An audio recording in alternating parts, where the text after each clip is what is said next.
Ju flas nga studio e provokacijës, përsëri që dhe njerë është një studio e re, e përuroj sot për herë të parë, dhe prandaj kam një lloj motivimi tjetër, motivim më të mirë, sepse deri tani kam qenë në një studio pak më të vogël, kjo është e madhe, dhe përveç saj jam edhe live, është për herë të parë që ky program bëhet live. Edhe është shumë eksituese të jesh live. Unë kisha harruar, kisha kohë, edhe e përjetova për herë të parë në momentet përpara se filloja programin, kur isha me të ftuarin tim të parë me Dom Gjergjin. Shumë faleminderit që jeni këtu. Faleminderit për ftesën. Unë e prezantova si famullitarin e famshëm, por prezantimi sakt do të ishte i peshqvi i Rrëshenit. Dom Gjergj. Shumë faleminderit që edhe një herë që jeni këtu. Faleminderit dhe urime për studion e re edhe për këtë fillim të ri themi kështu të emisionit. Fillim të ri. Ka qenë fillim i ri, ka qenë një slogan elektoral, më duket se i PD-s para shumë vitesh. Se mbaj mend, por fillimet e reja janë shumë të këndshme në jetën tonë. Sidomos mas kohës pandemisë, meqenëse se kemi nis fazën e dytë tani. Po mirë, ta fillojmë me pandeminë. Unë ju kam lexuar një shkrim ku ju shfaqet që pak i zëmëruar me dikë, me një nga autoritetet qeveritare që kishte përdor termin grumbullim në vend të termit kongregacion? Mbledhje, bashkim, takim. Po pse u fyende grumbullim? Jo, pika e artikull e domon çështja e fjalës ishte në rend të dytë. Çështja e parë që unë kritikova kishte të bënte me tipologjinë, që do thotë këtë që kur Ministria e Shëndetësisë kishte vënë një poster informativ virtual dhe shpjegonte çfarë është distanca sociale, thonte që distanca sociale do thotë që të mbash një minimum një metër largësi nga njëri tjetri, dhe e dyta të evitohen grumbullimet e njerëzve, si për shembull grumbullimet fetare. Pra, të vetmen tipologji që zgjodhi Ministria e Shëndetësisë ishte grumbullimet fetare. Pra, kjo ishte për sa i përket tipologjisë së zgjedhur, sepse mund të kishte thënë grumbullime të tjera, por në fakt po se ka bërë malafede, këtë duhet ta shpjegojnë ata që nuk e kanë shpjeguar asnjëherë pavarësisht një farë proteste, dhe e kanë lënë aty dhe ai duhet të jetë akoma aty ai poster. Mund të kuptoj këtë që ishte vetëm gjë që ata nuk kishin dorë, sepse grumbullimet sportive, grumbullimet kulturore etj. I komandon qeveria, kurse grumbullimet fetare nuk mund t'i komandojë qeveria, dhe prandaj ndoshta goditen në një jo pa qëllim, dhe ishte të dielën në mëngjes kur ne katolikët mblidhemi për të këndtuar meshën, dhe pikërisht një të dielën në mëngjes dalin me këtë. Nuk dua të jem dietrologjist. Sa të rëndësishme fjala.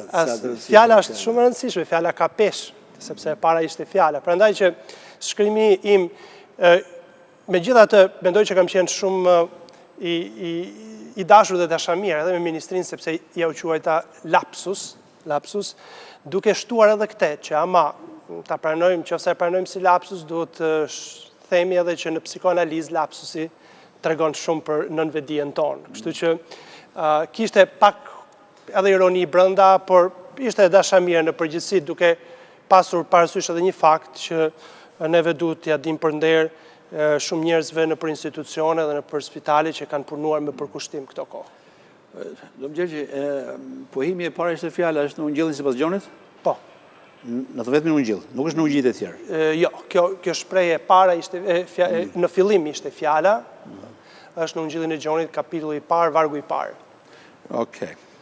Doja të verifikoja pak saksinë e dive të mia në fushën e fesë. Jo, mirë. Për këtë je mirë. Të mbetem edhe pak këtu tek Covid-19, ka pas një lloj paniku, jo vetëm në Shqipëri, por kudo në të gjithë botën. Ju vetë keni përjetuar të lloj paniku apo jo? Jo. Në Rrëshen jeni ndjerë i mbrojtur? Jo, po, e para që në Rrëshen jam ndjerë i mbrojtur. Mas keni mbajtur? Masat kemi mbajtur. Unë isha kthyer nga Italia në momentin që shpallet gjendja e emergjencës dhe kam bërë karantinën normale, me gjithë të ndimin që kisha në ndonjë moment të prandoj ndonjë ftesë televizive, rezistova, madje rezistova dhe ndaj njerëzve me cilët jetoj në një farë mënyre, mbajta karantinimin tim. Gjatë gjithë kohës kam qenë bashkë me bashkëpunëtorët e mi, kemi qenë shumë të rregullt në mbajtjen e karantinës, kemi pas leje të lëvizim lirisht në gjithë territorin për arsye të detyrës dhe për arsye të varfërve në mënyrë të veçantë. Kam lëvizur strikt dhe në momentet që kërkohej për të ndihmuar njerëzit. Rrethana të tilla, sipas jush, e forcojnë besimin në Zot apo e dobësojnë? Shiko, nuk është një pandemi që mund përcaktoj raportin tënd me Zotin, por sigurisht që mund krijoj premisat për ta rimenduar ose për të reflektuar mbi këtë raport. Janë nga ato momentet forta, qoftë në jetën e një individi, qoftë në jetën e një shoqërie, ku njeriu shkon pak më thellë në reflektim, mendon pak më shumë, ngren disa pse më të mëdha në jetën e tij. Në fakt, pandemia gjeti të papërgatitur pothuajse totalitetin e institucioneve njerëzore, gjeti të papërgatitur familjen, gjeti të papërgatitur shtetin, gjeti të papërgatitur kishat, institucionet fetare, na gjeti totalisht papërgatitur dhe nuk dinim si të reflektonim dhe si të vepronim përballë një situate të tillë në një farë mënyrë të gjithë kemi improvizuar. Për sa i përket raportit me Zotin, mendoj që pandemia mund të ketë ndikuar në një lloj reflektimi, sidomos kur e gjendesh i mbyllur, izoluar, me kohë shumë, me mendime sepse ka pas njerëz që kanë pas një tafër të sëmurë, ose një shok, ose një mik, ose idenë e largësisë nga njerëzit, u ndan njerëzit që ishin një orë fluturim afër, etj. etj. Mua biseda me një person të sërës tuaj, do të them me një klerik, me një, jo vetëm priftë, po edhe imam, më intrigon shumë, sepse me pjesën laike unë pretendoj që e njoh mirë dhe gati që bota laike më duket një ngjyrë dhe jo më duket si përfaqëson një ngjyrë tjetër, një regjistër tjetër bisede, janë biseda që unë përgjithsisht nuk i bëj dot me të tjerët. Edhe prandaj kam gjithmonë tundimin edhe për të futur pak më thellë. Një prift, nuk e di nëse kemi bërë ndonjë këtë bisedë, se ne jemi edhe njihemi prej kohësh, jemi më të vjetër. Një prift ka momente dilemash dhe ndërdyshjesh edhe dyshimesh. Po, nën rrobën e një prifti gjendet një njeri, sikurse nën kostumin e një politikani gjendet një njeri, sikurse nën kostumin e një biznesmeni gjendet një njeri që në fundit ka momentet kur kthehet tek vetvetja dhe është vetëm me vetveten dhe është i zhveshur nga gjithçka dhe aty është një fushë betejë, mund të themi është një fushë betejë, sepse brendia jonë është një fushë betejë në cilën shpeshherë njeriu ndodhet në udhkryqje. Unë jam gjendur dhe gjendem vazhdimisht në udhkryqje. Keni frikë nga dyshimet? Jo, nga dyshimet nuk kam frikë. Unë mendoj që dyshimi është diçka e bukur. Më pëlqen Ratzinger. Ratzinger ka një pjesë ku thotë që dyshimi është ara, fusha, ose piktakimi i një besimtari dhe i një jo besimtari. Domthonë një ateist dhe një besimtar takohen tek dyshimi, sepse besimtari thot po sikur mos të ekzistonte, kurse ateisti thot po sikur të ekzistonte. Pra dyshimi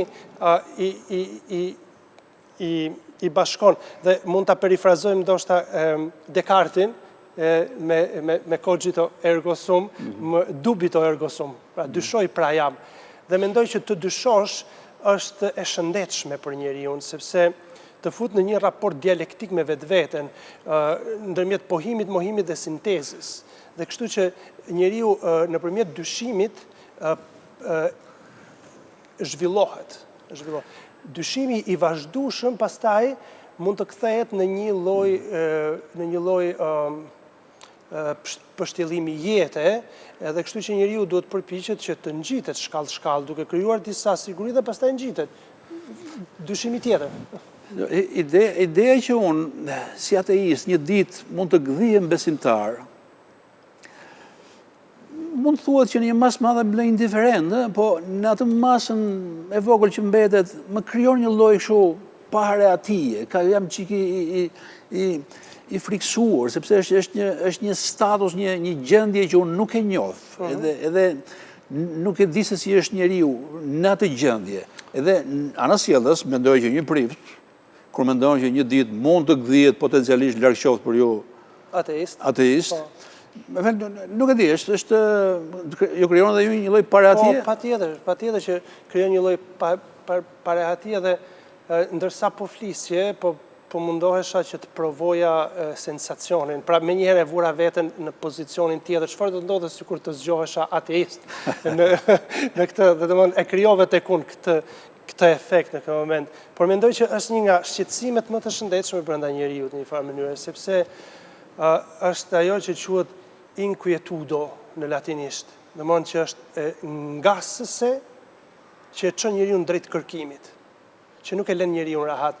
Njeri rahat është njeri i vdekur. Vetëm njeriu i vdekur është rahat. I shtrirë. Njeriu i gjallë nuk duhet të jetë rahat. Gjergj Meta, flasin çik për to punë të vendit tuaj. Shpresoj të jetë joni. Joni. Unë po i flas të shumë të vazhdimisht se si më duket vetja pak si artificial, sepse kemi marrëdhënie, siç e thash edhe pak më parë, kemi marrëdhënie të vjetër edhe. Edhe, okay, për një etik televizive po insistoj, kam gul ta përdor. Në këtë vendin ton, sepse është joni sigurisht, nuk po gjen rahat edhe ky vend. Edhe nuk e di, dhe të gjithë kemi një vuajtje për shkak të këtij fakti. Unë e di që edhe ju keni një vuajtje sepse kemi folur, ju shkruani, i shprehni ato që mendoni. Çfarë po ndodh? Çfarë po ndodh?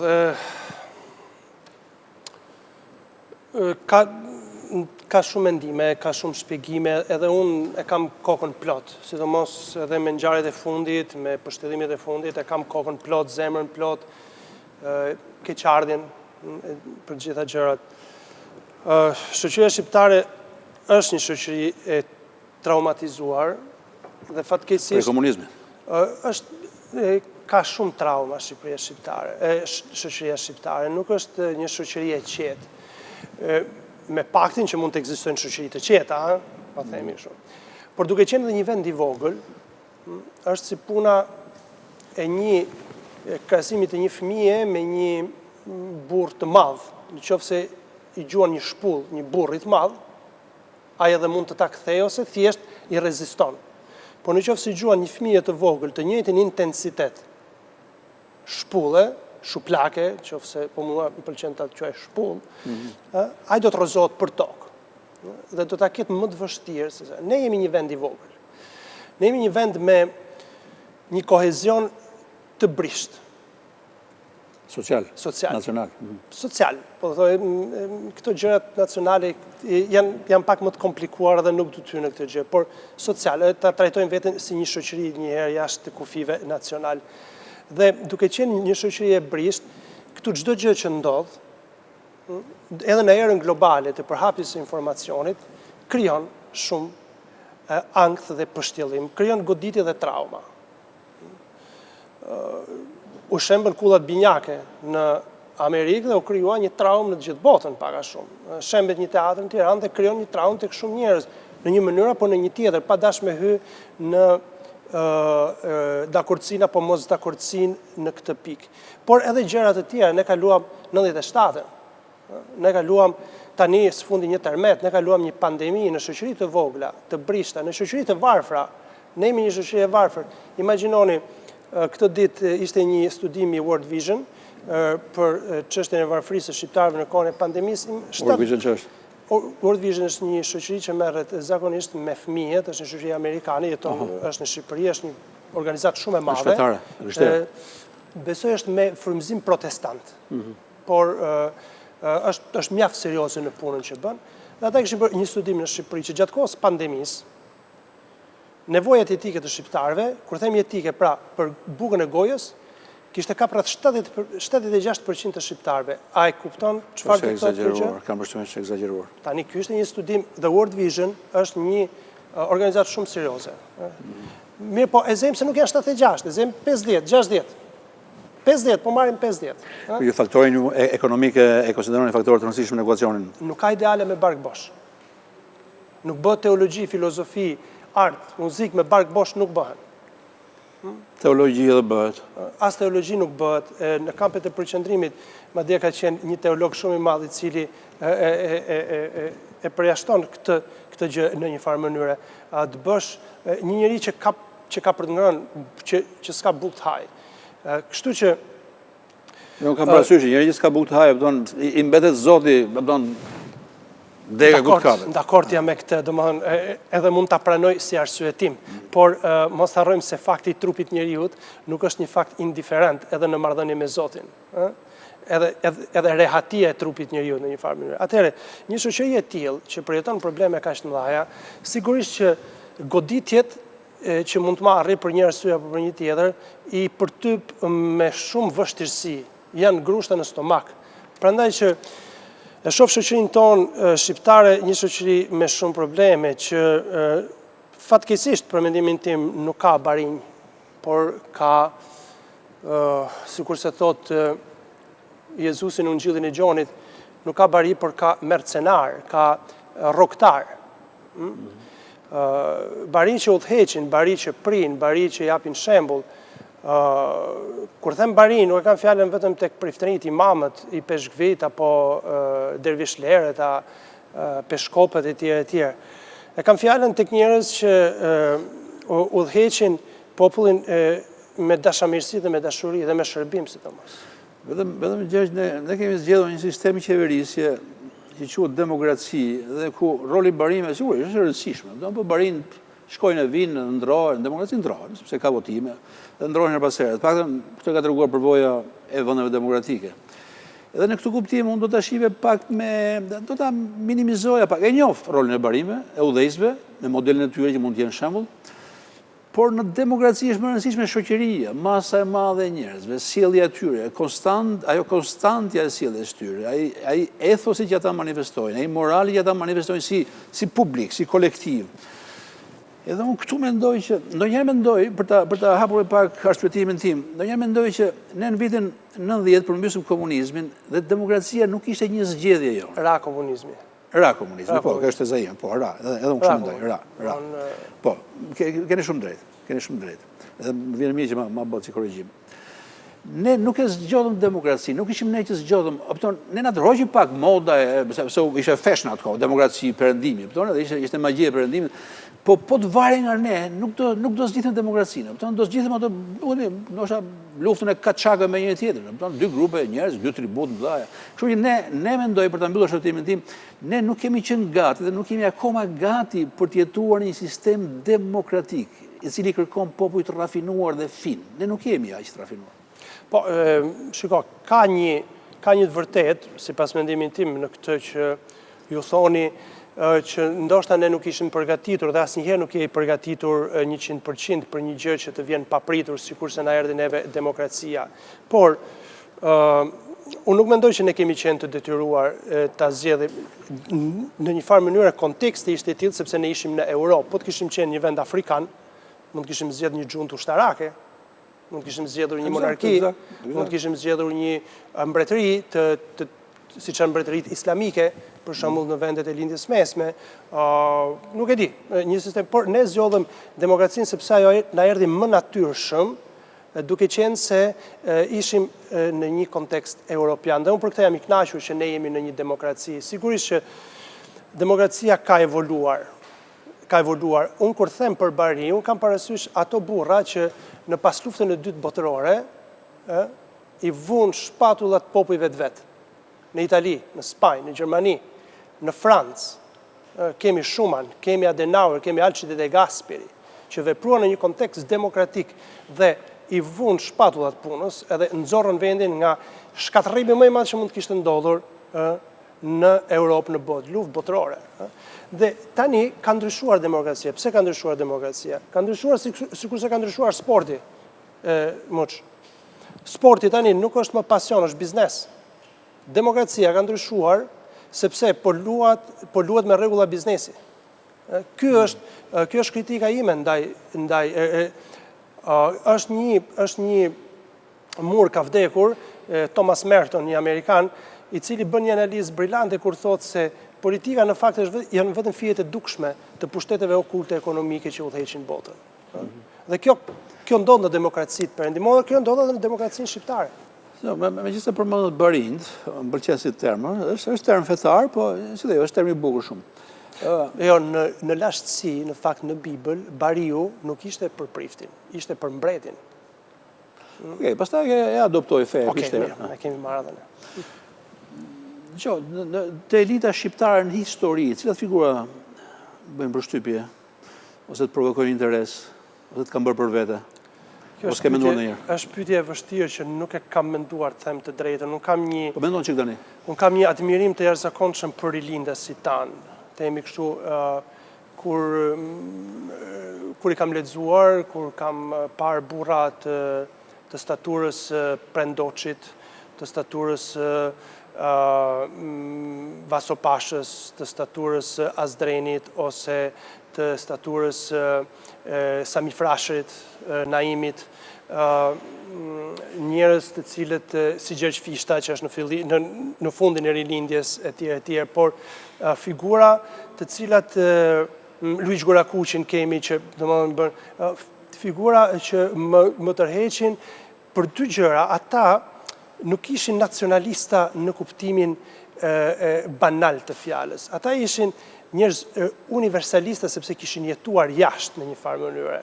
Dhe donin të sillin në Shqipëri ato modeli që ata i njihnin mirë. Pra nuk donin të çonin të veçantën tek e përgjithshme, apo donin të sillnin universalen tek.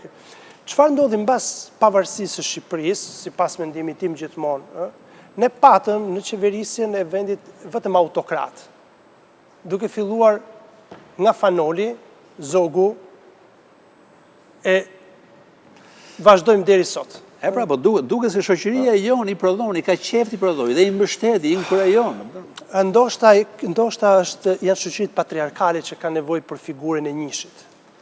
Sikurse në familjet e mëdha, patriarkalet të gjyshrave tanë të paktën. Për mos më thënë edhe të baballarëve në një farë mënyre. Ku është figura e njëshit, ku jetën familje shihet në mënyrë piramidale. Kjo reflektohet edhe në shoqëri dhe ne duam figurën e fortë që jo të na udhëheqë rrugën dhe të heci me ne, por ta thotë shkoni atje, bëni këtë. Unë nuk e dua këtë figurë.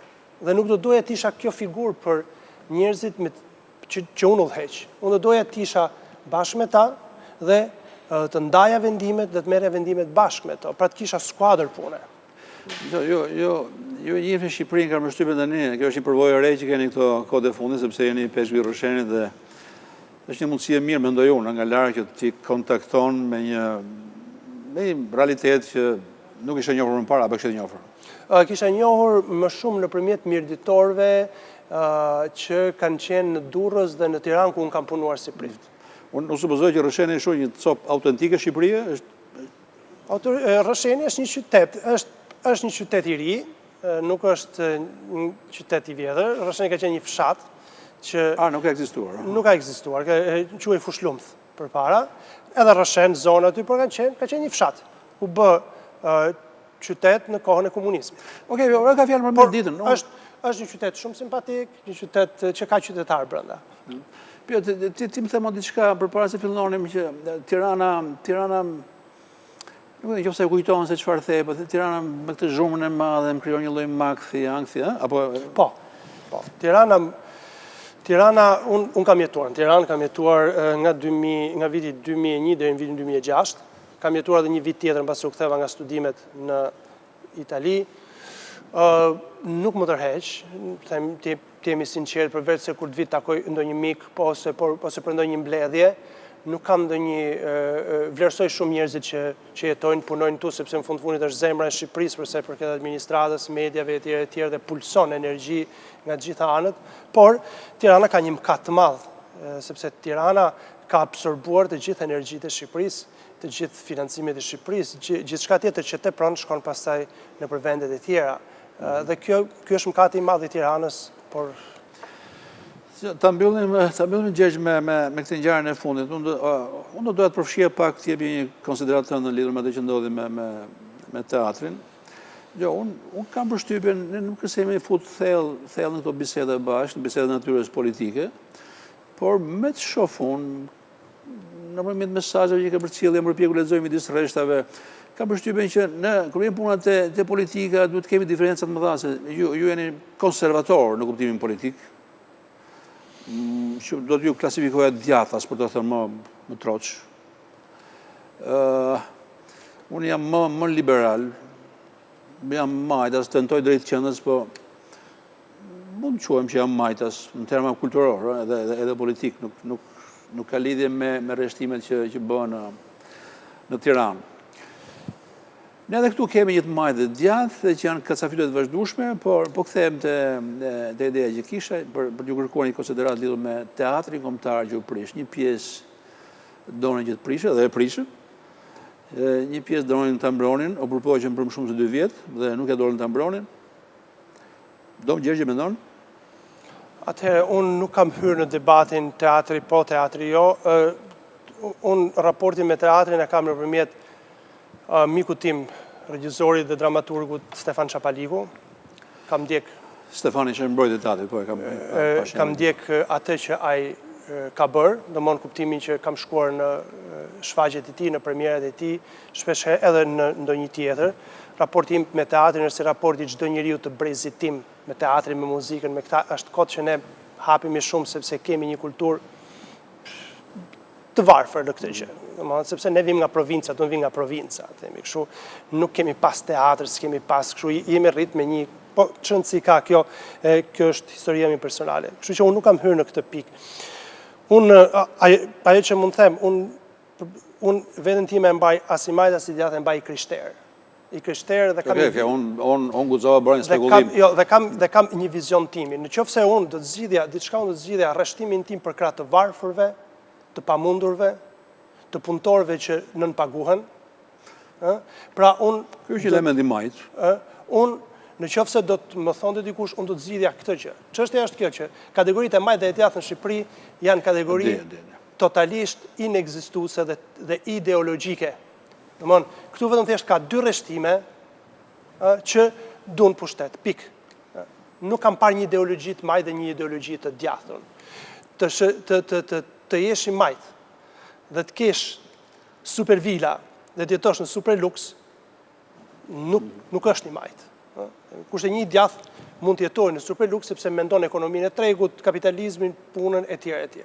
Por e lëm këtë, kjo është gjë tjetër. Unë jam një krishter, jam një qytetar i këtij vendi, e ndjej vendin tim dhe ajo që mund të them për teatrin është admirimi im i jashtëzakonshëm për ato burra dhe gra që e kanë mbrojtur deri në fund teatrin dhe janë pozicionuar pro teatrit. A do të jetë më i mirë, a do të jetë më i keq teatri, kjo është gjë tjetër. Dhe, pra, pasi shpreh admirimin tim për këto njerëz, shpreh nga ana tjetër keqardhjen time për dhunën e përdorur nga policia, për mënyrën tinzare se si u veprua, që tregon të gjithë atë që jemi të zot të bëjmë ne në Shqipëri në 4:30 të mëngjesit, sepse nuk e di a mund ta ketë bërë njëri këtë paralelizëm, vetëm një ngjarje ka ndodhur në 4:30 të mëngjesit që na shkatroi. Dhe ishte tërmeti 26 nëntorit.